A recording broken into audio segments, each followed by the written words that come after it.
When you're scrolling through a sea of gaming laptops, it's easy to get swept up by the glossy photos and the promise of ultra-fast performance. The frustration hits when you finally unbox a machine that looks sleek on the listing but feels like it was built for office work rather than a night-long raid. I've seen that happen far too often, and that's why today's review is all about making sure you don't waste your hard-earned cash on a laptop that can't keep up with the games you love. Link is in the description if you want to check the product details on Amazon. The Lenovo LOQ 16IRH8 is Lenovo's attempt to blend a relatively portable 16-inch chassis with a desktop-class graphics card, the RTX 4050, and a 13th Gen i7 CPU. On paper it reads like a solid middle ground, a 19201200 panel, 16GB of DDR5 RAM, and a 0.5TB SSD. Those numbers are respectable, but the real question is how they translate when you actually sit down for a 2-hour gaming session, stream a match, and then try to run a couple of background apps without the laptop screaming for air. Let's start with the display.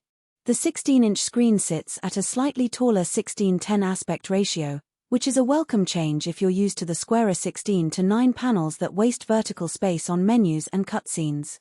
In practice, the 19201200 resolution gives you a crisp image that feels sharper than a typical 1080p laptop, especially when you're hunting for enemies in a shooter or admiring the lush environments of an open-world RPG. Color vibrancy is decent but not spectacular. You won't get the punch of an OLED, but the panel handles most modern games at high settings without looking washed out. The downside shows up when you try to push the laptop beyond its native resolution. Scaling can introduce a bit of fuzziness, so you'll probably stick to the native mode for the best experience. Thermals are the make-you-break factor for any gaming notebook, and the LOQ's design follows Lenovo's usual dual-intake, dual-exhaust approach.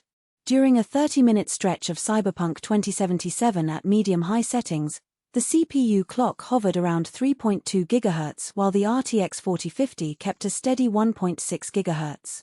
The fans kicked into a noticeable whine, especially when the graphics load spiked during explosions. It's not a high-pitched squeal, but you'll hear it clearly in a quiet room.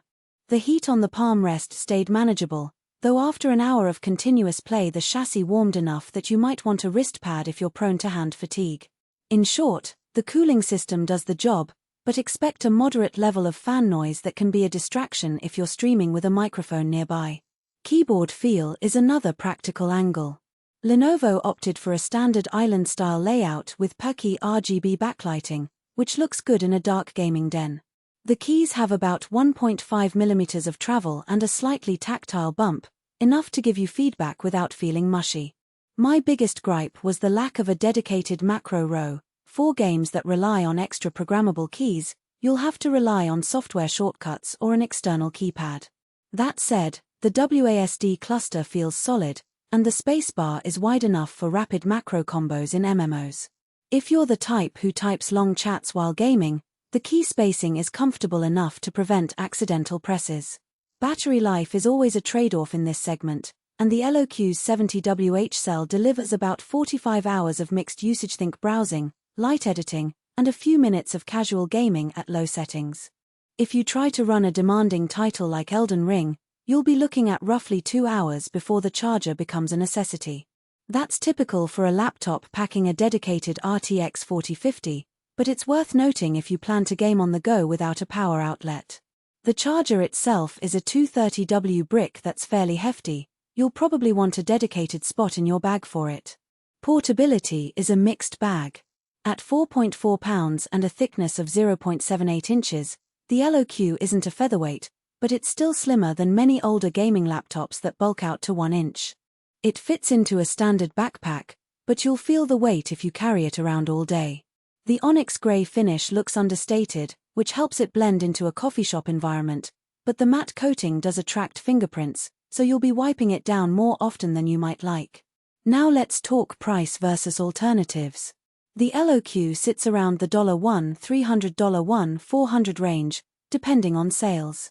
For that amount, you're getting a modern i7, 16GB of DDR5, an RTX 4050, and a fast SSD. Compare that to a desktop build with a similar GPU and CPU, and you'll likely spend a similar sum but gain upgrade flexibility and better cooling. However, If you value the ability to move your rig between rooms or need a machine that can double as a work laptop, the LOQ offers a compelling balance. It's not a flagship machine, but it hits.